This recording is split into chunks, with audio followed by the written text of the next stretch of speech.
Yes, very good morning to all of you. सभी को राधे राधे, जय श्री कृष्णा, जय श्री श्याम। आप सभी का doctor Mukesh Pancholi UGC net पर बहुत बहुत स्वागत और अभिनंदन है। जैसा कि आप सभी को उत्तर पता है, बहुत ही जल्द आपके पेपर 1 को स्ट्रॉन्ग करने के लिए आपको पीडीएफ की रिक्वायरमेंट नहीं होगी। आपके लिए कंटेंट की बुक अवेलेबल होने वाली है, जिसका फ्रंट कवर कुछ इस प्रकार से होगा, जो कि दिया गया है, आपके देख सकते हैं, आप स्क्रीन पर दिया गया है।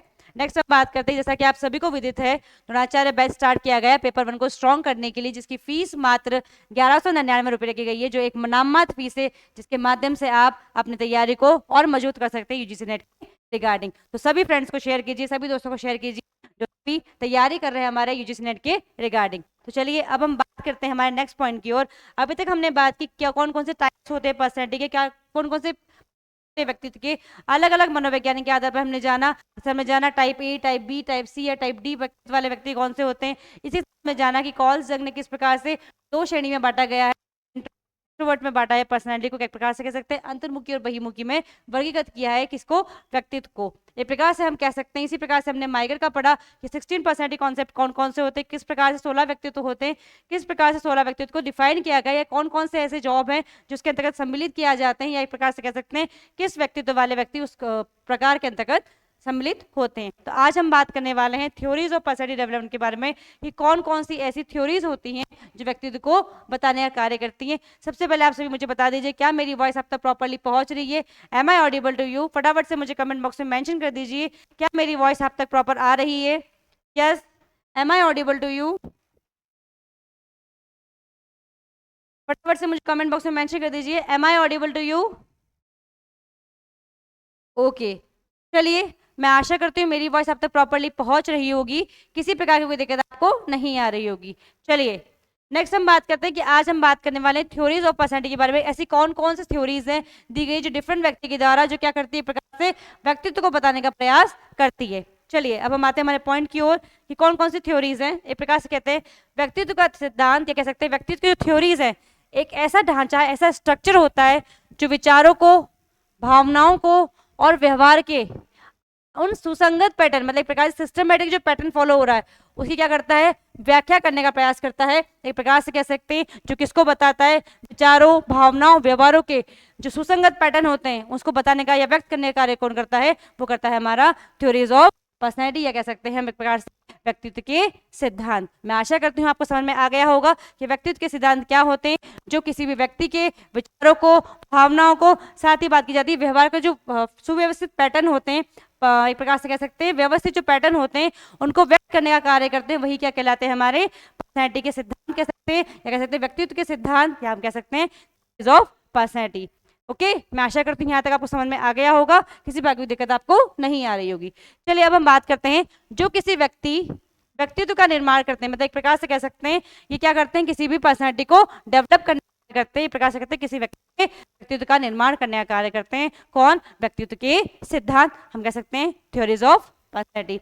मैं आशा करती हूँ आपको थ्योरीज ऑफ पर्सनैलिटी का डिफाइन समझ में आया होगा, क्या अवधारणा होती है व्यक्तित्व के सिद्धांत की, आपके लिए हेल्प। फटाफट से बताइए मुझे, क्या व्यक्तित्व का सिद्धांत आपको समझ में आ गया? क्या कहता है व्यक्तित्व का सिद्धांत? व्यक्तित्व का सिद्धांत एक स्ट्रक्चर बताता है, एक प्रकार से ढांचा बताता है। क्या बताता है कि विचार, भावना, व्यवहार के जो सुव्यवस्थित पैटर्न होते हैं वही कहलाते हैं, इसको व्यक्त करना ही क्या कहलाता है, एक प्रकार से कह सकते हैं व्यक्तित्व का सिद्धांत या थ्योरीज ऑफ पर्सनैलिटी कहलाती है, जो क्या करती है, प्रकार से किसी भी व्यक्तित्व का निर्माण या सृजन करने में क्या करती है, सृजन करने का कार्य करती है। एक प्रकार से कह सकते हैं निर्माण या क्या करती है, सृजन कार्य करती है। कौन? व्यक्तित्व के सिद्धांत। मैं आशा करती हूँ यहाँ तक किसी प्रकार की दिक्कत आपको नहीं आ रही होगी, आप समझ पाए होंगे क्या कहना चाह रहा है व्यक्तित्व का सिद्धांत, व्यक्तित्व का सिद्धांत किसे कहा जाता है, आप समझ पा रहे होंगे। फटाफट से मुझे कमेंट बॉक्स में मेंशन कर दीजिए व्यक्तित्व के सिद्धांत रिगार्डिंग अवधारणा समझ में आ गई, क्या अवधारणा होती है।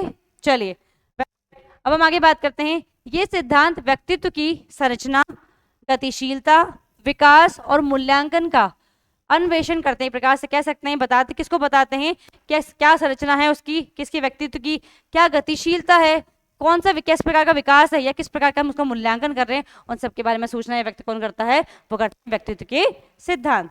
तथा व्यक्तिगत अंतरों और उनमें योगदान देने को के बारे में अंतर्दृष्टि प्रदान करते हैं। प्रकार से कह सकते हैं किस प्रकार से एक व्यक्ति दूसरे व्यक्ति से भिन्न है, क्या दोनों के व्यक्तित्व में क्या अंतर है उसको कौन बताता है? थ्योरीज ऑफ पर्सनैलिटी बताती है। एक प्रकार से कह सकते हैं व्यक्तित्व के सिद्धांत क्या करते हैं, एक प्रकार से एक व्यक्ति को दूसरे व्यक्ति से किस प्रकार से भिन्न है उसको बताने का कार्य करते हैं, या कौन कौन से ऐसे कारक होते हैं जो दोनों को क्या करते हैं, भिन्नता बताते हैं, दोनों में भिन्नता बताने का कार्य करते हैं। मैं आशा करती हूँ यहाँ तक आपको समझ में आया होगा, किसी प्रकार की दिक्कत आपको नहीं आ रही होगी। तो अभी हम पढ़ रहे हैं कि व्यक्तित्व के सिद्धांत की अवधारणा क्या होती है, या व्यक्ति का सिद्धांत होता क्या है, या थ्योरीज ऑफ पर्सनैलिटी क्या होती है, इसके बारे में अभी आप जिसमें आपको मैं आशा करती हूँ यहाँ तक आपको समझ में आ गया होगा, किसी प्रकार की दिक्कत आपको नहीं आ रही होगी। चलिए अब इसमें कुछ मुख्य अवधारणाएं, कौन कौन सी अवधारणाएं आती हैं उनके बारे में हम डिस्कस करेंगे। सबसे पहले हम बात करते हैं मुख्य अवधारणाओं में। पहली अवधारणा आती है स्थिरता। व्यक्ति विभिन्न परिस्थितियों में समान व्यवहार प्रदर्शित करता है। एक प्रकार से कह सकते हैं कोई ऐसी विशेष परिस्थिति होती है उसमें क्या होता है, व्यक्ति क्या करता है, समान प्रकार का व्यवहार करता है, उसे ही हम क्या कहते हैं, स्थिरता कहते हैं। मतलब एक प्रकार से कह सकते हैं जहां कहीं भी ऐसी सिचुएशन आए जहां पे कोई भी व्यक्ति हो वो क्या करता है, एक समान व्यवहार करता है, विभिन्न परिस्थितियों में कैसा व्यवहार करता है, एक समान व्यवहार करता है, उसे हम क्या कहते हैं स्थिरता, है ना। क्लियर। पहली अवधारणा क्या समझाई मैंने आपको, स्थिरता क्या होती है, या व्यक्ति विभिन्न परिस्थितियों में समान व्यवहार करता है या व्यक्त करता है उसे हम क्या कहते हैं, स्थिरता कहते हैं। चाहे समान परिस्थिति में क्या करा, व्यक्ति ने कैसा व्यवहार किया, समान व्यवहार किया, मतलब है ना। चलिए नेक्स्ट, स्थिरता के बारे में आगे बात आता है। व्यक्तित्व के गुण समय के साथ अपेक्षाकृत स्थिर होते हैं। मतलब एक प्रकार से कह सकते हैं जो व्यक्ति के कुछ गुण होते हैं वो कैसे होते हैं, स्थिर होते हैं। मतलब एक पर्सन बहिर्मुखी, उसको समाज में जाके रहना पसंद है तो उसकी क्वालिटी क्या है, वो सामाजिक ही रहेगा, उसमें कोई चेंज नहीं आएगा। लेकिन वहीं पर कोई अंतर्मुखी पर्सन है, उसको एकांत में रहना पसंद, वो अंतर्मुखी रहेगा। एक प्रकार से कहते हैं कुछ स्थिर गुणों का जो विभिन्नता होती है, मतलब एक व्यक्ति बहिर्मुखी अंतर्मुखी है, पर कैसे गुण हैं दोनों के, स्थिर गुण है, जो परिवर्तित नहीं हो रहे हैं। मतलब एक प्रकार से जो उनकी क्वालिटी है वो रिप्रेजेंट कर रहे हैं कि ए व्यक्ति जो है वो अंतर्मुखी है और जो बी व्यक्ति है वो क्या है, बहिर्मुखी। एक प्रकार से कैसे गुण है, ये स्थिर गुण है जो परिवर्तित नहीं हो रहे हैं, जो क्या कर रहे हैं, एक प्रकार से दोनों के व्यक्तित्व को क्या कर रहे हैं, भिन्न बता रहे हैं कि पहला व्यक्ति कैसा है और दूसरा व्यक्ति कैसा है। मतलब एक प्रकार के स्थिर गुणों की बात की जा रही है। मैं आशा करती हूँ दोनों ही आपको समझ में आ गई होगी, किसी प्रकार की दिक्कत आपको नहीं आ रही होगी। मेरी वॉइस प्रॉपर्ली आप तक पहुंच रही है? Am I audible to you? Yes, मैं आशा करती हूँ मेरी वॉइस आप तक प्रॉपर्ली पहुंच रही होगी, किसी प्रकार की दिक्कत आपको नहीं आ रही होगी। चलिए अब हम बात करते हैं नेक्स्ट पॉइंट की ओर। यस, अगर आपको स्क्रीनशॉट लेना तो स्क्रीनशॉट ले सकते हैं, फटाफट से स्क्रीनशॉट ले लीजिए। यस,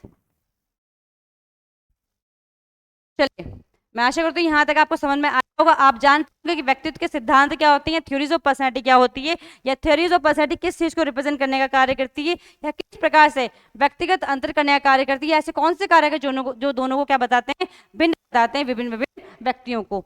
एक प्रकार से व्यक्तिगत विभिन्नता की बात कौन करता है, हमारी व्यक्तिगत का सिद्धांत कह सकते हैं। ठीक है, इसमें हमने बात की मुख्य अवधारणाओं के बारे में। एक स्थिरता की बात की हमने। स्थिरता क्या बताती है कि जो विभिन्न परिस्थितियां होती है उसमें समान प्रकार का जो व्यवहार किया जाता है वही क्या कहलाती है, स्थिरता कहलाती है। इस प्रकार से कुछ स्थिर गुणों की बात की जाती है कि एक प्रकार से कह सकते व्यक्ति के गुण समय के साथ क्या होते हैं, अपेक्षाकृत स्थिर होते हैं। मतलब जैसे जैसे वो सीखता है, मान लीजिए छोटा बच्चा है, छोटा बच्चा पैदा हुआ है, क्या करेगा, पहले नॉर्मल रो के बताएगा, उसको भूख लगी रो के बताएगा कि मम्मा भूख लगी, तो बोल तो सकता नहीं है, ये बबल जानता ही नहीं है वो, तो क्या करेगा, बस रोएगा, तो माँ समझ जाएगी कि हाँ बेटे को भूख लगी है, बच्चे को भूख लगी है।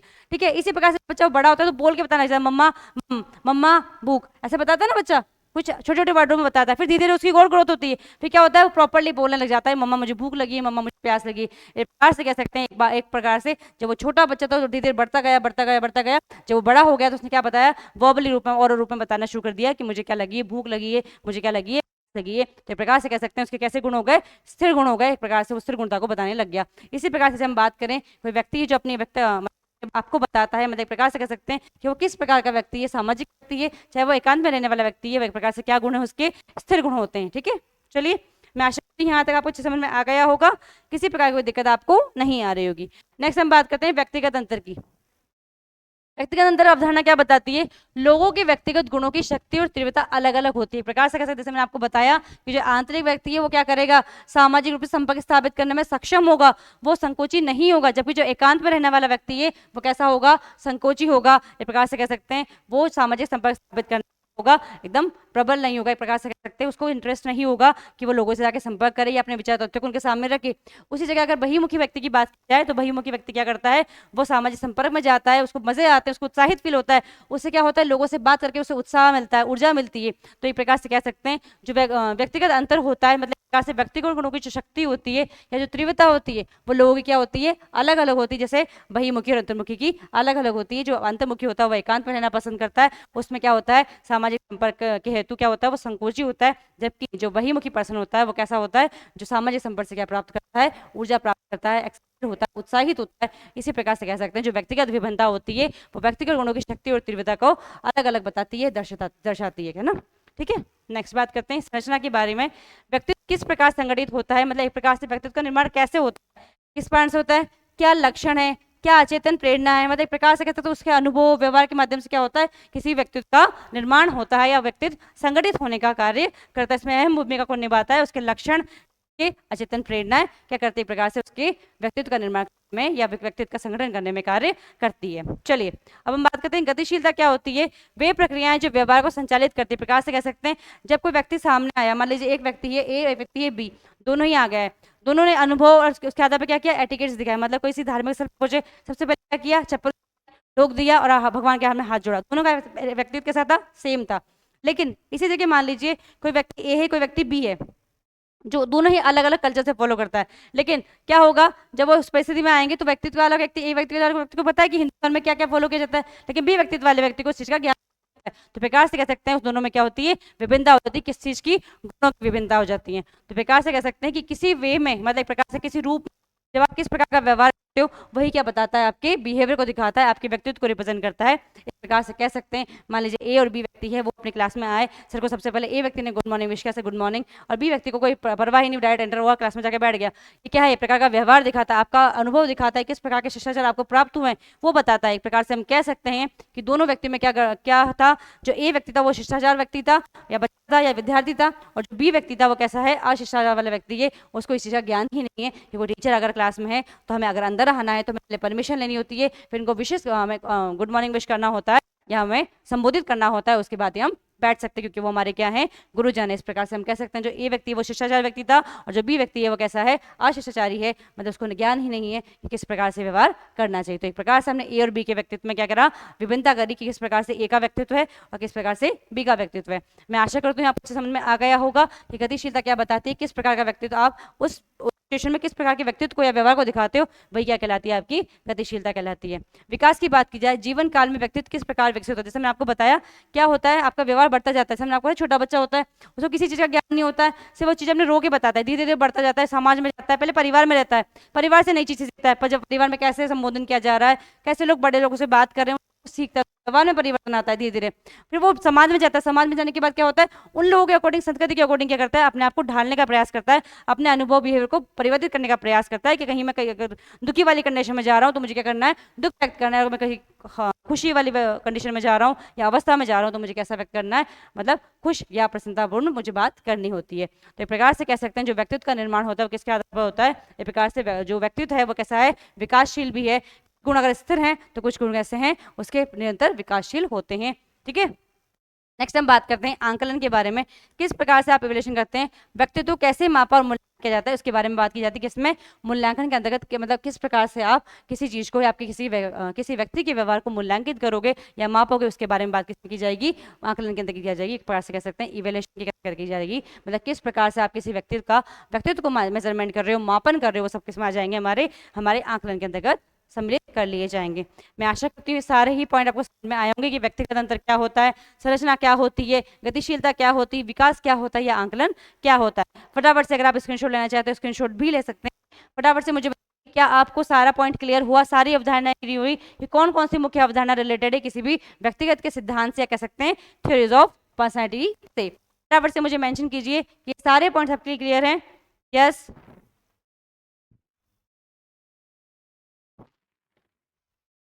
फटाफट से बताइए। Yes, all points is clear for you, सारी ही अवधारणा या जो मुख्य अवधारणाएं मैंने बताई हैं व्यक्तिगत सिद्धांत के रिगार्डिंग सारी क्लियर हैं आप लोगों के लिए।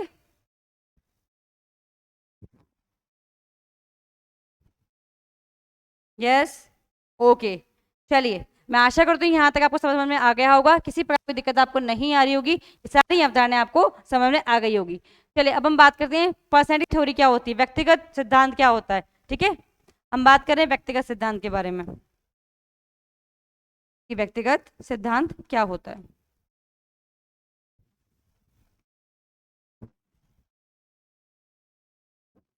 ठीक है, व्यक्तिगत सिद्धांत के मैंने बारे में बताया कि किस प्रकार का व्यवहार व्यक्ति कर रहा है, किस प्रकार से वो अपनी भावनाओं को व्यक्त कर रहा है, किस प्रकार से वो दूसरे व्यक्ति से भिन्न है, गुणों को बता रहा है या लक्षणों को बता रहा है, वही उसको व्यक्त करना क्या कहलाता है, हमारा व्यक्तिगत थ्योरी कहलाता है, या कह सकते हैं पर्सनालिटी थ्योरी कहलाता है। अब पर्सनालिटी थ्योरी में चार थ्योरी आ रही है। एक तो साइकोलॉजिकल आ रही है, साइकोलॉजिकल थ्योरी आती है, एक सोशल साइकोलॉजिकल थ्योरी आती है, एक ट्रेड थ्योरी आती है, आ रही है हमारी सेल्फ थ्योरी। ये प्रकार से हमने थ्योरी को वर्गीकृत किया है, किस प्रकार से कौन कौन सी थ्योरी बताई जाती है, फटाफट से देख लीजिए। उसके बाद हम डिटेल वाइज पढ़ेंगे कि कौन कौन सी थ्योरी क्या क्या बताती है। ओके, यस, अगर आपको स्क्रीनशॉट लेना है तो फटाफट से ले सकते हैं। इसके बाद हम डिटेल वाइज पढ़ेंगे कि कौन कौन सी थ्योरी क्या रिप्रेजेंट करती है। ठीक है, यस,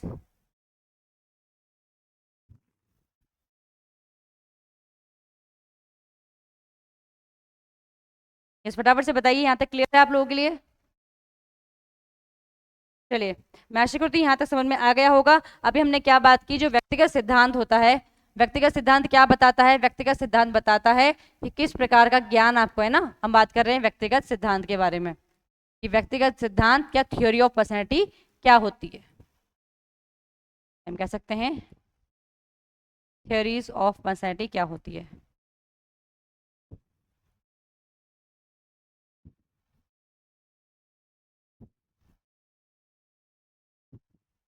ठीक है, जब हम व्यक्तिगत सिद्धांत के बारे में बात करते हैं, व्यक्तिगत सिद्धांत क्या होता है, एक प्रकार से कह सकते हैं कि व्यक्ति के ज्ञान,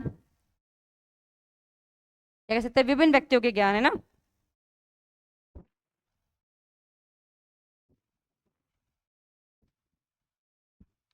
विभिन्न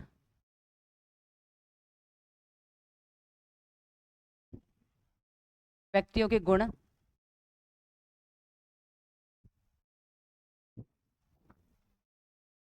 गुणों,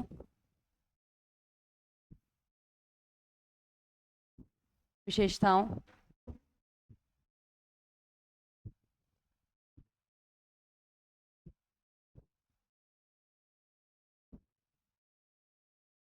क्या होता है व्यक्तिगत सिद्धांत, थ्योरी ऑफ पर्सनैलिटी क्या बताती है? विभिन्न व्यक्तियों के गुणों, विशेषताओं व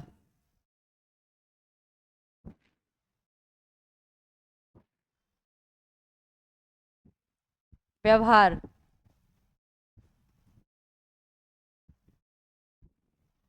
के आधार पर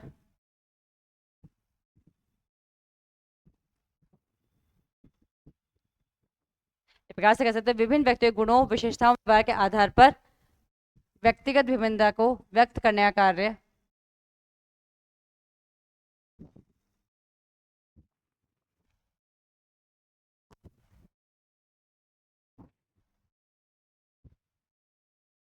व्यक्तिगत,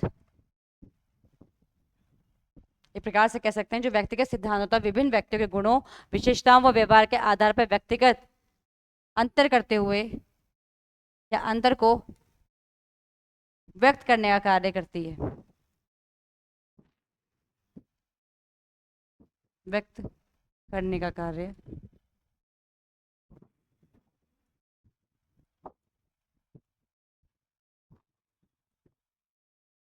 व्यक्तिगत सिद्धांत के द्वारा किया जाता है।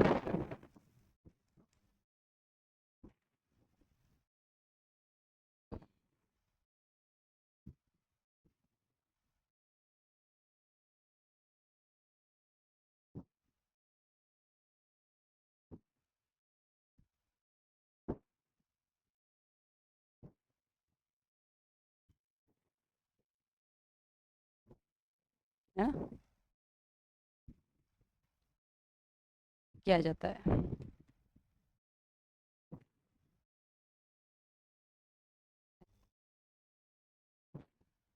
ठीक है, मैं आशा करती हूँ यहाँ तक आपको समझ में आ रहा होगा। अभी तक हमने क्या बात की कि व्यक्तिगत सिद्धांत क्या करता है, व्यक्तिगत व्यक्तियों के गुणों को, विशेषताओं को उसके व्यवहार के आधार पर क्या करता है, व्यक्तिगत अंतर को व्यक्त करने का कार्य करता है, वही क्या कहता है, हमारा व्यक्तिगत सिद्धांत कहलाता है, कह सकते हैं थ्योरीज ऑफ पर्सनैलिटी कहलाती है। अगर आपको लिखना है तो फटाफट से लिख सकते हैं, या स्क्रीनशॉट लेना है तो वो भी ले सकते हैं। तो एक प्रकार से कह सकते हैं जो थ्योरीज ऑफ पर्सनैलिटी क्या होती है, वो एक प्रकार से कह सकते हैं किसी गुणों को, किसी व्यक्ति के गुणों को, विशेषताओं को, व्यवहार के आधार पर व्यक्तियों को जो अंतर किया जाता है, वही वो व्यक्त करने वाली जो विधि होती है, या कह सकते हैं एक प्रकार से जो थ्योरी होती है, सिद्धांत होता है, वही क्या होता है, वह सिद्धांत कहलाता है, व्यक्तिगत सिद्धांत।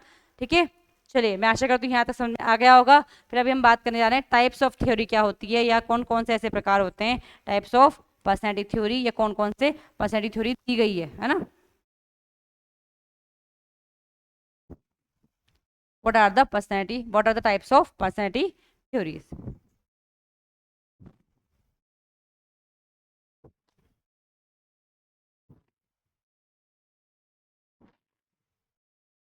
ठीक है, कि कौन कौन से क्या होते हैं, व्यक्तित्व सिद्धांत के प्रकार होते हैं। व्यक्तित्व सिद्धांत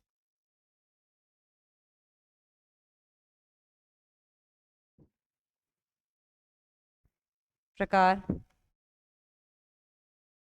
कौन कौन से होते हैं।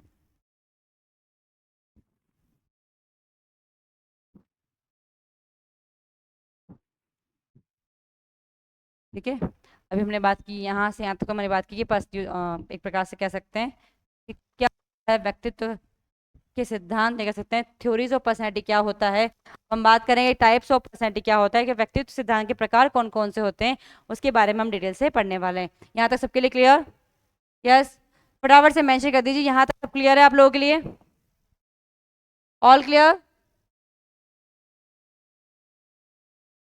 यस, चलिए मैं आशा करती हूँ यहाँ तक आपको समझ में आ गया हो, किसी पर कोई दिक्कत आपको नहीं आ रही होगी। अब हम बात करेंगे टाइप्स ऑफ पर्सनैलिटी थ्योरीज की, कि क्या होती है, साइकोडायनेमिक थ्योरी क्या होती है, ह्यूमनिस्टिक थ्योरी क्या होती है, सोशल क्वांटिटी थ्योरी क्या होती है। सबसे पहले हम बात करेंगे वन बाय वन, थोड़ी सी नॉलेज लेते हुए कि भाई ये वाली थ्योरी क्या होती है, ये वाली थ्योरी क्या होती है। उसके बाद हम नेक्स्ट में पढ़ेंगे कि डिटेल में पढ़ेंगे एक एक थ्योरीज को, एक एक हमारे सिद्धांतों को, इसके सभी पहलुओं के बारे में हम जानकारी लेंगे। सबसे पहले हम सिर्फ इंट्रोडक्शन लेते हैं कि कौन सी थ्योरी क्या बताती है, कौन सी थ्योरी क्या एक्सप्लेन करने का कार्य करती है। जहां टाइप्स ऑफ पर्सनैलिटी थ्योरीज की बात आ जाती है तो सबसे पहली थ्योरी कौन सी आ गई, ट्रेट थ्योरीज आ गई। सेकंड कौन सी आ गई, साइकोडायनेमिक थ्योरी आ गई, ह्यूमनिस्टिक थ्योरी आ गई। नेक्स्ट आ जाती है सोशल कॉग्निटिव थ्योरी। ठीक है, एक प्रकार से कह सकते हैं attempt to learn traits personality and how they relate to actual behaviour. मतलब एक प्रकार से कह सकते हैं ऐसे कौन कौन से लक्षण हैं जो क्या करते हैं, किसी व्यक्तित्व का निर्माण करने का कार्य करते हैं, ट्रेट्स के बारे में बताते हैं, वही क्या कहलाती है, हमारी पर्सनैलिटी थ्योरी कहलाती है। एक प्रकार से कह सकते हैं attempt to learn what traits make up, मतलब से एक प्रकार जानने का प्रयास करने की जो लक्षण है वो किस प्रकार से हमारी व्यक्तित्व का निर्माण करने में सहायक है।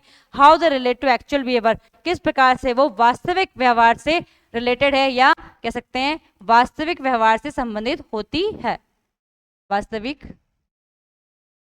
व्यवहार से संबंधित है ना।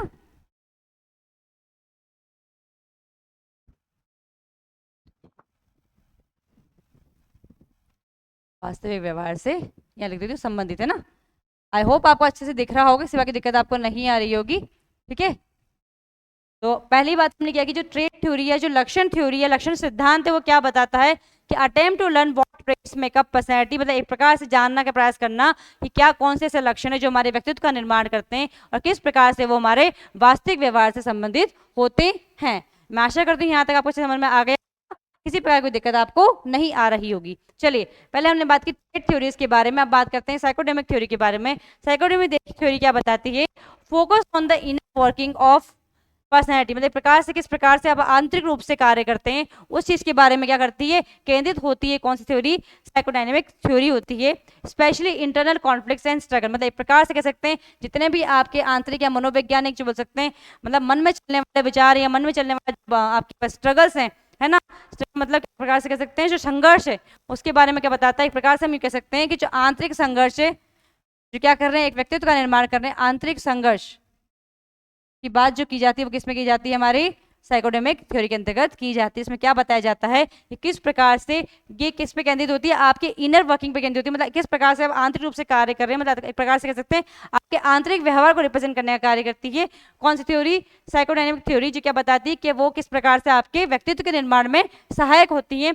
कौन सी, जब इंटरनल कॉन्फ्लिक्ट या स्ट्रगल की बात की जाती है, मतलब किस प्रकार से आप आपके अंदर में एक प्रकार से कह सकते हैं कुछ वाद विवाद चल रहा है, या कह सकते हैं विवाद चल रहा है आपके अंतर के मन के अंतर्गत, या कह सकते हैं किसी प्रकार का संघर्ष चल रहा है, वो कौन बताता है, आपकी एक प्रकार से साइकोडायनेमिक थ्योरी बताती है। उस पर ही केंद्रित होती है कौन सी थ्योरी, साइकोडायनेमिक थ्योरी। मैं आशा करती हूँ दोनों ही थ्योरी आपको समझ में आ गई होगी, किसी प्रकार की दिक्कत आपको नहीं आ रही होगी। ठीक है, नेक्स्ट हम बात करते हैं थर्ड पॉइंट की ओर। आपको परेशान होने की जरूरत नहीं है, इसको हम आराम से हिंदी में भी बताऊंगे ना, सिर्फ अभी मैं यहाँ पे एक्सप्लेन कर रही हूँ कि क्या बताया गया है आपको। इसके साथ सभी थ्योरीज के जो नाम है हिंदी में भी बताए जाएंगे। मैं साथ बोलती भी जा रही हूँ, लेकिन इसके साथ ही हम बात कर रहे हैं, जो इंग्लिश टर्म्स है उसको भी डिफाइन कर रही हूँ, साथ में मैं हिंदी टर्म भी समझा रही हूँ, जिसके बाद हम हिंदी में भी इसको ट्रांसलेट करके बात करेंगे। ठीक है, चलिए।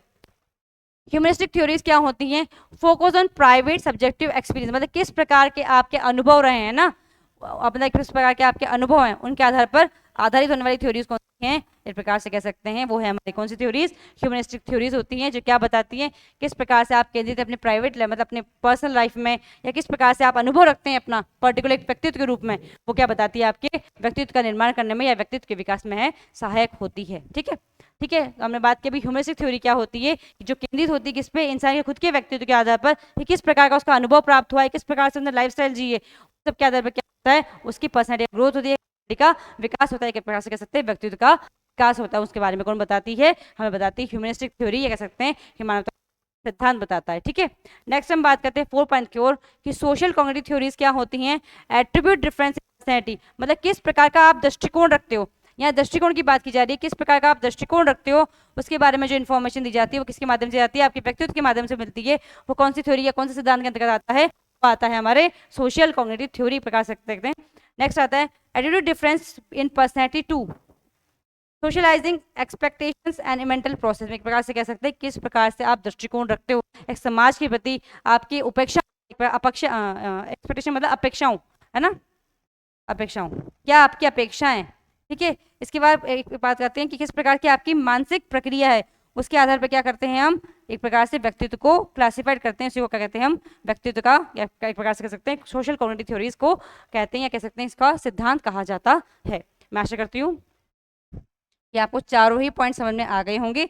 ये सिर्फ ओवरव्यू था, इसके बाद हम डिटेल से वन बाय वन पढ़ते जाएंगे कि क्या क्या कौन सी थ्योरी में होता है, या कौन कौन सी चीजें सिद्धांत के अंतर्गत सम्मिलित की जाती हैं। अभी सिर्फ आपको ओवरव्यू बताया गया है कि कौन कौन सी थ्योरी क्या रिप्रेजेंट कर रही है। प्रकार से कह सकते हैं टाइप्स ऑफ पर्सनैलिटी थ्योरी में सबसे पहले थ्योरी आती है ट्रेड थ्योरी, इसको हम लक्षण सिद्धांत कह सकते हैं। Attempt to learn what traits make up personality, एक प्रकार से कहते हैं ऐसे कौन से लक्षण हैं जो आपके व्यक्तित्व का निर्माण करते हैं और किस प्रकार से वो आपके वास्तविक व्यवहार से संबंधित होते हैं। थ्योरी कौन सी बताती है? ट्रेड थ्योरी बताती है। ये बता सकते हैं लक्षण के सिद्धांत बताने का कार्य करते हैं।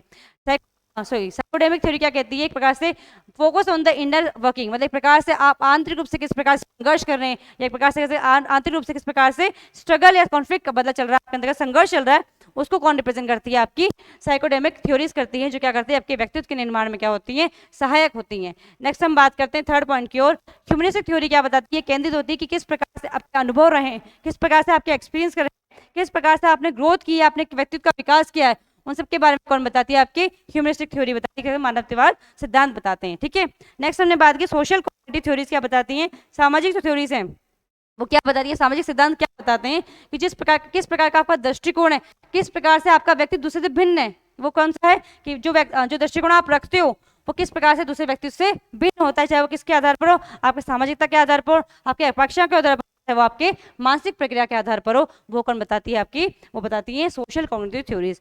मैं आशा करती हूँ चारों थ्योरीज आपको समझ में आ गई होगी, किसी प्रकार की दिक्कत आपको नहीं आ रही होगी। फटाफट से मुझे कमेंट बॉक्स में मेंशन कीजिए ये चारों थ्योरीज क्लियर हैं आप लोगों के लिए? यस, और मैं आशा करती हूँ मेरी वॉइस अब तक प्रॉपर्ली पहुंच रही होगी, किसी प्रकार की कोई दिक्कत आपको नहीं आ रही होगी। यस, फटाफट से आप सभी लोग मेंशन कीजिए चारों थ्योरीज क्लियर हैं आप लोगों के लिए कि कौन कौन से प्रकार होते हैं किसी भी व्यक्तिगत सिद्धांत के, या पर्सनैलिटी ऑफ थ्योरीज कौन कौन सी होती हैं। जैसे पहले बात की थी हमने ट्रेड थ्योरी के रिगार्डिंग, सेकंड बात की साइकोडायनेमिक थ्योरी के रिगार्डिंग, थर्ड बात की हमने ह्यूमनिस्टिक थ्योरीज के रिगार्डिंग, और चौथी बात की सोशल कॉग्निटिव थ्योरीज के रिगार्डिंग। आपको घबराना नहीं है इस इंग्लिश टर्म, इसका मतलब ये नहीं है कि घबराने की आवश्यकता है। मैंने आपको इसको आराम से हिंदी में समझाया है। मैं आशा करती हूँ आपको सारी चीजें समझ में आ गई होगी, आप जान पाए होंगे कि कौन कौन सी थ्योरी क्या बताना चाहिए, किसके आधार पर इनका सिद्धांत निर्मित किया गया है। ठीक है, चलिए फटाफट से मुझे कमेंट बॉक्स में मेंशन कर दीजिए is it all clear for you? सारी चीजें आप लोगों के लिए क्लियर है? यस, चलिए मैं आशा करती हूँ यहाँ तक आपको समझ में आ रहा होगा। अगर आपको स्क्रीन तो वो भी आप ले सकते हैं, अदरवाइज हम बढ़ते हैं हमारे नेक्स्ट पॉइंट। क्या कहता है हमारा? देखिए कि मनोविश्लेषण सिद्धांत हिंदी में दिखाया है। क्या कौन सा सिद्धांत? साइकोडायनेमिक थ्योरी की बात की जा रही है यहाँ पे, जो मैं सेकंड नंबर थ्योरी बात की थी ना, सॉरी, जो मनोविश्लेषणात्मक सिद्धांत जो होता है, साइकोडायनेमिक थ्योरी होती है, वो क्या बताती है? सिगमंड फ्राइड के द्वारा गई, यानी कि जिनका नाम क्या है? सिगमंड फ्राइड है। जिन्होंने साइकोलॉजी पढ़ी उनको सब अच्छे से पता होगा सिगमंड फ्राइड कौन थे। ठीक है, एक प्रकार के मनोवैज्ञानिक जिन्होंने क्या बताया, इनके द्वारा ही क्या किया गया? इस सिद्धांत को विकसित किया गया सिगमंड फ्राइड के द्वारा कौन सा सिद्धांत दिया गया? मनोविश्लेषणात्मक सिद्धांत दिया गया। ठीक है, द्वारा विकसित यह सिद्धांत व्यक्तित्व विकास मतलब किस प्रकार से व्यक्ति विकास करता है उसको बताता है। अचेतन प्रेरणा मतलब अंदर दबी जो प्रेरणा है उनको और बचपन के अनुभव के प्रभाव पर जोर देता है। एक प्रकार से कह सकते हैं किस प्रकार से व्यक्तित्व का विकास हो रहा है, किस प्रकार से उसने अचेतन प्रेरणा और बचपन के अनुभव में जोर दिया है, कौन सा प्रभाव है उसके बारे में बताता है। कौन सा सिद्धांत? मनोविश्लेषणात्मक सिद्धांत, जिसको किसने दिया था? हमारे सिगमंड फ्राइड के द्वारा दिया गया था। चलिए अब हम बात करते हैं, ये प्रस्तावित करता है कि क्या प्रस्तावित करता है कि व्यक्तित्व इदम अहम और परा अहम से बना होता है। मतलब एक प्रकार से कह सकते हैं जो पर्सनैलिटी का निर्माण होता है, व्यक्तित्व का निर्माण होता है, वो किसके आधार पर होता है? इदम के आधार पर, अहम के आधार पर और परा अहम से बना होता है। इद है ना, ईगो ऐसे कहते हैं, इद ईगो और सुपर ईगो, इसको आप अच्छे से जानते हैं कौन किससे निर्मित होता है। ये बात कहने वाले व्यक्ति कौन थे? हमारे सिगमंड फ्राइड थे। सिगमंड फ्राइड ने क्या बताया मनोविश्लेषण सिद्धांत में, या मनोविश्लेषण सिद्धांत किसने दिया? सिगमंड फ्राइड ने दिया। इसके द्वारा इनको क्या किया गया? विकसित किया गया। उन्होंने क्या बताया कि जो व्यक्तित्व का होता है वह चेतन प्रेरणाओं और बचपन के अनुभव के प्रभाव पर जोर देता है। मतलब किस प्रकार के आपके बचपन के अनुभव रहे उसके आधार पर क्या होता है? आपका व्यक्तित्व का निर्माण होता है। एक प्रकार से कहा जा सकता है जो व्यक्तित्व है वह 3 प्रकार से निर्मित होता है, इदम, अहम, ईगो और परम अहम मतलब सुपर ईगो से किसी भी पर्सनैलिटी का निर्माण होता है। फटाफट से मुझे कमेंट बॉक्स में मेंशन कीजिए क्या मनोविश्लेषण सिद्धांत आपके लिए क्लियर है? यस, क्या आपके लिए मनोविश्लेषण सिद्धांत क्लियर हो गया है? फटाफट से बताइए मुझे। All clear for you?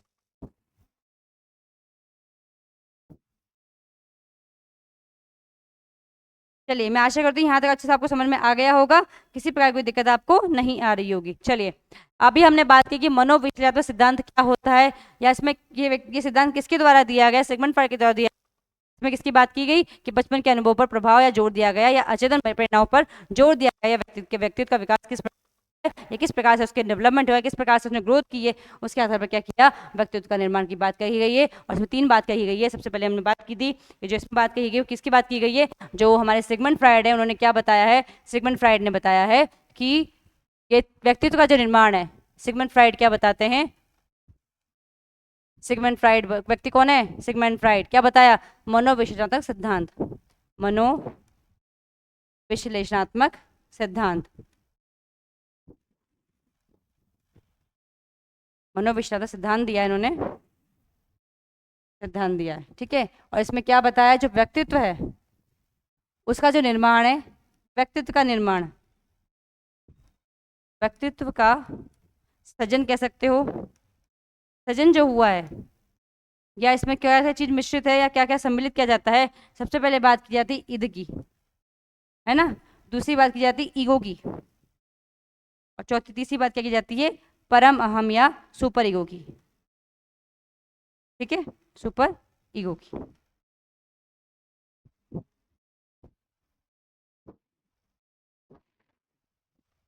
इसमें कहते हैं हम इदम, इद, अहम और परम अहम।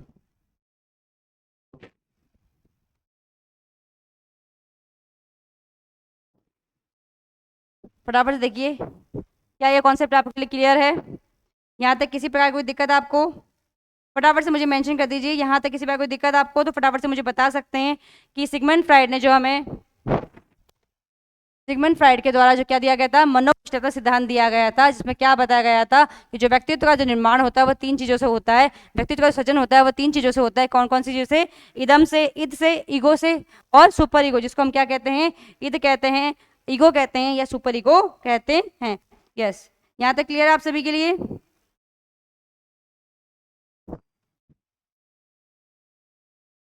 फटाफट से बताइए, और क्लियर फॉर यू?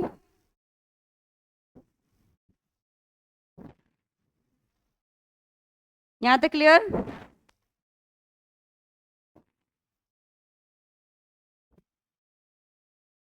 चलिए अब हम डिटेल से बात करेंगे कि इदम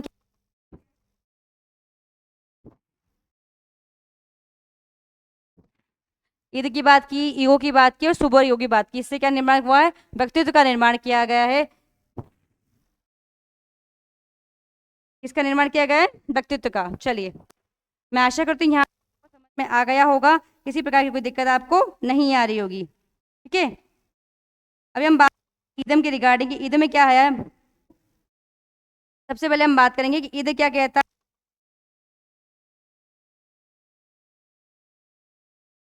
कि जो इंस्टिंक्ट्स की बात करता है वो कौन करता है, ईद करता है। इंस्टिंक्ट्स, ठीक है, तो ईद किसकी बात करता है, एक प्रकार से इंस्टिंक्ट्स की बात करता है। जबकि अहम है वो किसकी बात करता है, रियलिटी की बात करता है। वास्तविकता में जो व्यक्ति रहता है वो कौन सा है, ईगो वाला है। रियलिटी में जो बेस्ड है वो है कौन सी, ये एक प्रकार से कह सकते हैं क्या है, अहम होता है, ईगो होता है। ठीक है, इसी प्रकार से जब परम हक की बात की जाती है तो क्या बात करता है, मोरलिटी की बात की करता है ना। किसकी बात करता है, मोरलिटी की बात करता है। ठीक है, कि किस प्रकार के आपके मोरल हैं, किस प्रकार से आप उसको फॉलो करें। प्रकार से कह सकते हैं जब हम बहुत गहन बातें करने लग जाते हैं वो किस में चल जाता है, हमारे सुपर ईगो के अंतर्गत सम्मिलित कर लिया जाता है। ठीक है, चलिए मैं आशा करती हूँ यहाँ तक आपको समझ में आ गया होगा, किसी प्रकार की कोई दिक्कत आपको नहीं आ रही होगी। ठीक है, तो मनोविश्लेषण से सिद्धांत में क्या बताया गया कि एक प्रकार से हम कह सकते हैं कि जो व्यक्तित्व का जो होता है, जो सिगमंड फ्राइड के द्वारा बताया गया है कि प्रकार से वो क्या होता है, वो जो व्यक्तित्व का सर्जन हो वो ईद से, ईगो से, सुपर ईगो से और एक प्रकार से कह सकते हैं हाँ सुपर ईगो से निर्मित होता है। ठीक है, चलिए अब हम आगे बात करते हैं। इंस्टिंक्ट का मैं हिंदी में नहीं लिख देती हूँ मैं आपका, ताकि आपको हिंदी में भी समझ में आ जाए कि जो स्वाभाविक प्रवृत्ति की बात होती है वो किस में होती है, ईद में बात होती है, स्वाभाविक प्रवृत्ति। ठीक है, नेक्स्ट हम बात करते हैं, हमारे ईगो की बात कर रहे हैं। ईगो में क्या कहा गया है कि रियलिटी, क्या वास्तविकता की जो बात होती है वो किस में होती है, हमारी ईगो के अंतर्गत होती है, वास्तविकता। ठीक है, इसी के प्रकार अगर हम बात करें, जो हमारा सुपर ईगो है वो क्या बात करता है कि किस प्रकार के आपके मोरल हैं, किस प्रकार की आपकी मोरलिटी है, उसके बारे में कौन बताता है, वो बताता है हमें, या फिर कह सकते हैं जो नैतिक विचार है आपके, नैतिकता के बारे में कौन बताता है हमें, सुपर ईगो बताने का कार्य करता है। जहां नैतिक बातों की बात हो जाए वहां किस प्रकार का व्यवहार है, किस प्रकार का व्यक्तित्व है, सुपर ईगो वाला व्यक्तित्व है। अगर उसी जगह हम बात करें वास्तविकता की बात की जा रही है तो किस प्रकार का व्यक्तित्व है, इगोइस्टिक है, अहम वाला व्यक्तित्व है। इसी प्रकार से बात करें इंस्टिंक्ट वाली व्यक्ति है कि वो जो स्वाभाविक प्रवृत्ति होती है वो किस में आती है, हमारे ईद में आती है या इसके अंतर्गत सम्मिलित की जाती है। अगर आपको स्क्रीनशॉट लेना तो वो भी ले सकते हैं। यहाँ तक क्या सब क्लियर है आप लोगों के लिए, यस फटाफट से बताइए, यहाँ तक क्लियर।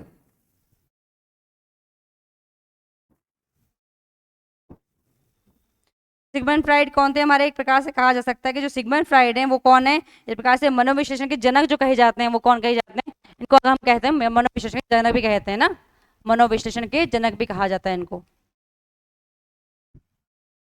मनोविश्लेषण के जनक कौन है हमारे, सिगमंड फ्राइड। ठीक है, क्योंकि उन्होंने कौन सा सिद्धांत दिया था, मनोविश्लेषणात्मक सिद्धांत दिया था, इसलिए इन्हें क्या कहा जाता है, मनोविश्लेषण के जनक कहा जाता है। ठीक है, इन्होंने क्या बताया कि अचेतन मन, सपनों और व्यक्तित्व की संरचना पर अपने सिद्धांतों के लिए प्रसिद्ध होते हैं। ईद, अहंकार और सुपर ईगो, जैसे बोलता हूँ ईद, अहम और सुपर ईगो के रिगार्डिंग बात की थी इन्होंने। ठीक है, यहाँ तक क्लियर।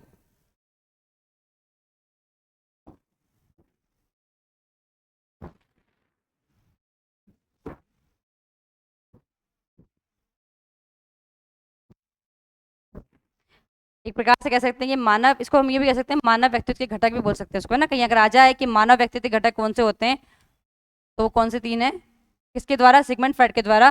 तो मानव व्यक्तित्व के घटक जो हैं कितने प्रकार के हैं, मानव व्यक्तित्व के घटक भी बोल सकते हैं इसको। तो कितने प्रकार के होते हैं, तीन प्रकार के होते हैं। पहली बात होती है इदम की बात होती है, दूसरी बात ईगो की बात होती है, तीसरी बात सुपर ईगो की बात होती है। मैं आशा करती हूँ तीनों ही आपको समझ में आ गए होंगे, किसी बात कोई दिक्कत आपको नहीं आ रही होगी।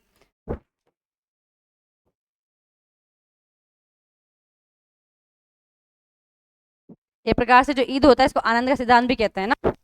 इसका दूसरा नाम देखा जाए तो इसको कहते हैं आनंद सिद्धांत। ये भी आपको ध्यान रखना है, जो क्या कहा जाता है, आनंद का सिद्धांत भी कहते हैं किसको, ईद को। ठीक है, नेक्स्ट जब बात करते हैं ईगो की, तो ईगो क्या बताता है कि वास्तविकता क्या है या वास्तविकता से किस प्रकार से वो रिलेटेड है, मतलब एक प्रकार से कह सकते हैं वास्तविकता को जो महत्व देता है वो कौन सा देता है, वो देता है एक प्रकार से ईगो कहते हैं, ठीक है। ये व्यक्तित्व का वह हिस्सा होता है जो क्या करता है, वास्तविकता के साथ तालमेल बिठाने का प्रयास करता है, इदम की इच्छाओं और पराम की मांगों के बीच संतुलन बनाने की कोशिश करते हैं। प्रकार से कह सकते हैं कि ईद की इच्छा और जो प्रकार से कहते हैं, इसको मैं नेक्स्ट पॉइंट पे ले लेती हूँ ना, एक प्रकार से हम इधर लिख लेते हैं ईगो क्या होता है। जब ईद की बात करते हैं, ईद के बारे में पढ़ लेते हैं, ईद क्या होता है। ईद में ईद को क्या कहते हैं हम, ईद कहते हैं, ठीक है ना। ईद की बात करते हैं तो ईद के बारे में हमने क्या पढ़ा कि ईद जो होता है वो कैसा होता है, आनंद सिद्धांत कहते हैं इसको। क्या कहते हैं हम इसको, आनंद सिद्धांत कहते हैं, ठीक है। जो किससे रिलेटेड होता है, एक प्रकार से स्वाभाविक होता है, आनंद सिद्धांत कहते हैं। जो कैसा है, स्वाभाविक होता है, ठीक है। इसी की जगह हमने बात की सेकंड पॉइंट की ओर कि सेकंड पॉइंट क्या बताता है, ईद क्या बताता है, एक प्रकार से कह सकते हैं अभी ईगो की ईगो मतलब होता है, इसको हम क्या कहते हैं, अहम, ठीक है। तो अभी हमने क्या बात की कि ईद क्या बताता है, आनंद सिद्धांत कहा जाता है। आनंद स्वाभाविक प्रतिक्रिया जो होती है वो उसके अंतर्गत सम्मिलित होती है, किसके अंतर्गत, ईद के अंतर्गत। इसी के साथ हम बात करते हैं, ये क्या करता है, एक प्रकार से वास्तविकता के साथ क्या करता है, तालमेल बिठाता है, वास्तविकता के साथ क्या करता है, तालमेल बिठाता है।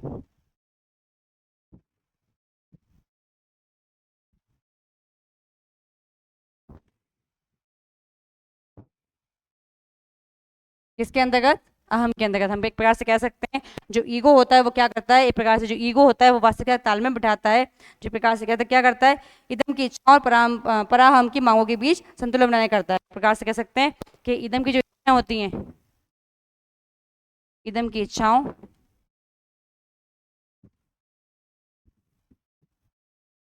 व सुपरी को बोलते हैं ना, परम अहम है ना, हिंदी में क्या लिखते हैं, परम अहम,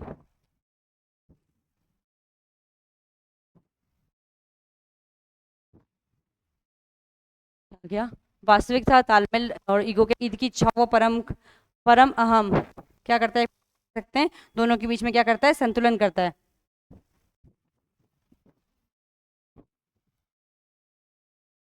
मांगों के बीच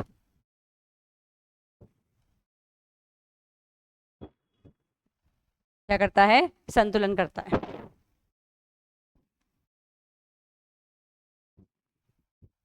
ठीक है। तो अभी हमने पढ़ा ईद क्या होता है, या कह सकते हैं ईगो क्या होता है, ये व्यक्तित्व का क्या करता है, एक प्रकार से तालमेल वास्तविक क्या बिठाता है, तालमेल बिठाता है या तालमेल बिठाने का कार्य करता है। इसके बाद हमने बात की ये क्या करता है, ईदम की इच्छाओं और पराम की मांगों के बीच क्या करता है, संतुलन बनाने की कोशिश करता है। इस प्रकार से इसको हम कह सकते हैं किस प्रकार का सिद्धांत है ये होता है वास्तविकता का सिद्धांत, कहते हैं हम वास्तविकता का सिद्धांत, जबकि ईद को क्या बोलते थे हम, आनंद का सिद्धांत, ठीक है।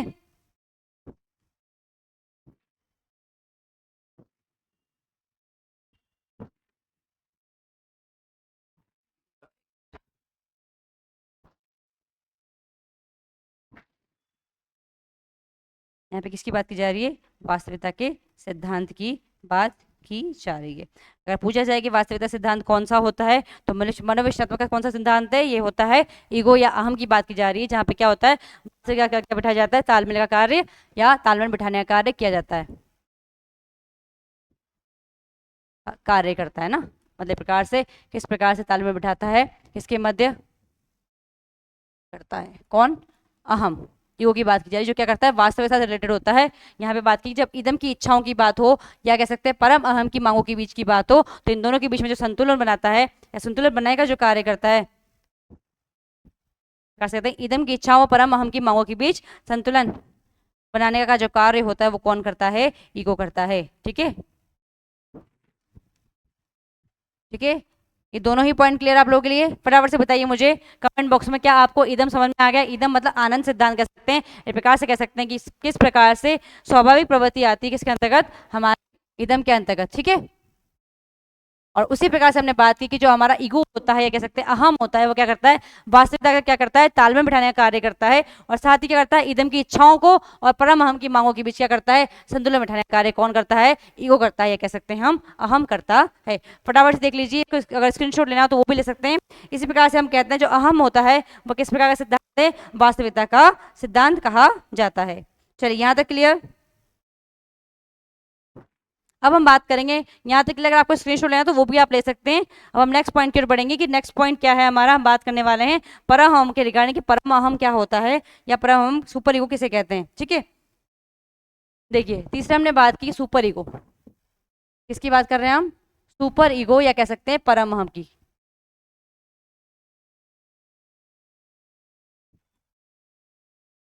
अहम जो क्या करता है, एक प्रकार से कह सकते हैं नैतिकता और सामाजिक मूल्यों को बताता है। तो किस प्रकार की मोरालिटी या नैतिकता व सामाजिक मूल्यों को बताता है।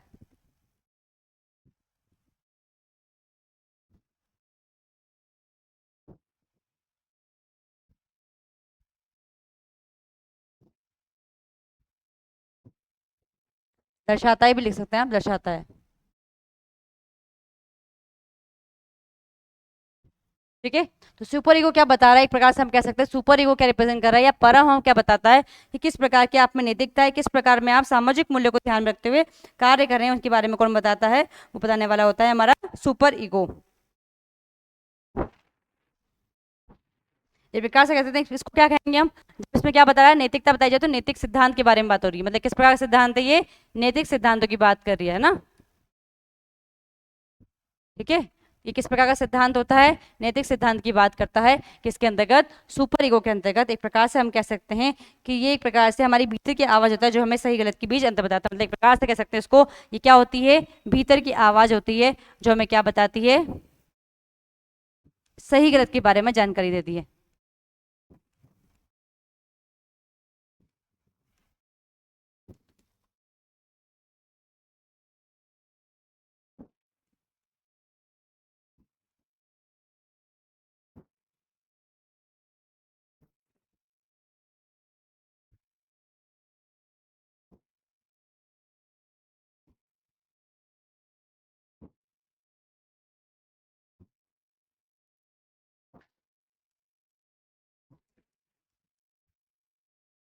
बताती है। तो इस प्रकार से कह सकते हैं जो सुपर ईगो होता है वो कैसा होता है, नैतिक व सामाजिक मूल्यों को दर्शाता है। एक प्रकार से हम कह सकते हैं कि वो हमें बताता है कि किस, एक प्रकार से आंतरिक आवाज बोल सकते हो या भीतर की आवाज बोल सकते हो जो हमें क्या बताती है कि सही क्या है और इसके बारे में जानकारी कौन देती है, हमें कौन देती है, हमारी ईगो देती है। जो नैतिकता, इस प्रकार से हम कह सकते हैं नैतिक सिद्धांतों की बात करती है।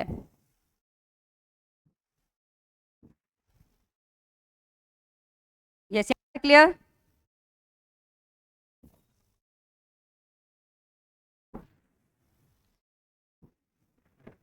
अगर एक बात करूं मैं कि मान लीजिए कोई एक एग्जांपल लेते हैं कि एक केक का एक टुकड़ा खाना है ना, तो हम पहचान कैसे करेंगे कि मैं एक केक खाना चाहता हूं क्योंकि ये स्वादिष्ट लग रहा है और मुझे भूख भी लग रही है। तो ये किस प्रकार का है, एक प्रकार से पहचान करनी होती है किस प्रकार का सुपर ईगो है। क्या मुझे केक नहीं खाना चाहिए क्योंकि ये अस्वास्थ्य कारक है, एक प्रकार से हम कह सकते हैं कि किस प्रकार की भावनाएं आपकी व्यक्त हैं। आप बता सकते हो कि कौन सी ऐसी भावना है, चाहे आप ईद की भावना हो, चाहे आपकी ईगो की भावना हो, चाहे आप किसकी भावना हो, सुपर ईगो की भावना है। मैं आशा करती हूँ आपको मनोविश्लेषण सिद्धांत समझ में आ गया होगा, किसी प्रकार की दिक्कत आपको यहाँ तक नहीं आई होगी। ओके, चलिए आज हम सिर्फ इतना ही पढ़ेंगे, आज के लिए सिर्फ इतना ही। आज हमने क्या जाना कि थ्योरीज ऑफ पर्सनैलिटी क्या होती है या व्यक्तित्व के सिद्धांत क्या होते हैं, व्यक्तित्व के सिद्धांत में किस अवधारणा क्या होती है। इसी के साथ हमने बात की कि कौन कौन सी थ्योरीज ऑफ पर्सनैलिटी है या कौन कौन से व्यक्तित्व के सिद्धांत हैं, उनके बारे में छोटी छोटी जानकारी ली।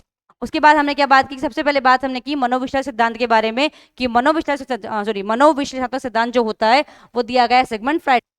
इसी कारण से हम मनोविश्लेषण सिद्धांत का जनक किसको कहते हैं, हम कहते हैं सिगमंड फ्राइड को, जिन्होंने क्या बताया कि व्यक्तित्व का जो निर्माण हुआ है, व्यक्ति को जो व्यक्तित्व का निर्माण होता है वो किसके माध्यम से होता है, तीन प्रकार से होता है, तीन कार्य या तीन घटकों के कारण से होता है। वो कौन कौन से होते हैं, ईद होता है, अहम होता है और परम होता है। ईद क्या बताता है कि स्वाभाविक प्रक्रिया या प्रवृत्ति को बताता है कि जो नेचुरल आपके जो फीलिंग या प्रवृत्ति जो होती है वो रिप्रेजेंट करता है। एक प्रकार से कह सकते हैं उसको आनंद का सिद्धांत कहते हैं। दूसरी बात हमने की कि जो अहम होता है वो क्या होता है, अहम बात करता है किसकी, अहम बात करता है हमारे जो हम नॉर्मली देखते हैं कि जो वास्तविकता के बारे में जो बताता है वो कौन बताता है हमें, अहम बताता है। अहम क्या बताता है कि वास्तविक के साथ तालमेल बिठाने का कार्य करता है, मतलब किस प्रकार से वास्तविकता उसके साथ बैलेंस बनाने का कार्य कौन करता है, हमारा अहम करता है। और ईद की इच्छाओं व परम अहम की मांगों के बीच क्या करता है, संतुलन बनाने का कार्य करता है। कौन, इसको हमारा ईगो या अहम कह सकते हैं। इसीलिए हम इसको क्या कहते हैं, वास्तविकता का सिद्धांत कहते हैं। इसी के साथ हमने सुपर ईगो की बात की। सुपर ईगो क्या होता है, नैतिकता व सामाजिक मूल्यों को दर्शाता है, मतलब किस प्रकार के आपके नैतिक मूल्य, किस प्रकार के आपके सामाजिक मूल्य उनको दर्शाने का कार्य कौन करता है, आपका परम अहम करता है, जिसको हम कहते हैं सुपर ईगो। इसलिए हम परम को क्या कहते हैं, नैतिक का सिद्धांत कहते हैं, जो किसको बताता है, नैतिक व्यवहार को बताता है। आपके साथ की बात की जाती है भीतर की आवाज, कह सकते हैं आंतरिक आवाज, जो आपको क्या बताती है, क्या सही है क्या गलत है, उनके बारे में जानकारी देती है, वो कौन देती है आपको, आपका परम या सुपर ईगो देता है। इसी के बारे में हमने बात की। चलिए इतना ही, सभी को राधे राधे, जय श्री राम, जय श्री श्याम। आज मैं आशा करती हूँ कि आपको जो मैंने कंटेंट समझाया वो आपको समझ में आया होगा। आप जान पाएंगे थ्योरी ऑफ पर्सनैलिटी क्या होती है, व्यक्तित्व के सिद्धांत क्या होते हैं। इसी टॉपिक को हम आगे कंटिन्यू करेंगे नेक्स्ट कल के क्लास में, सेम टाइमिंग 8 o'clock पे। आज के लिए सिर्फ इतना ही। सभी को धन्यवाद, राधे राधे, जय श्री कृष्ण, जय श्री श्याम। आपका दिन शुभ और मंगलमय हो। धन्यवाद।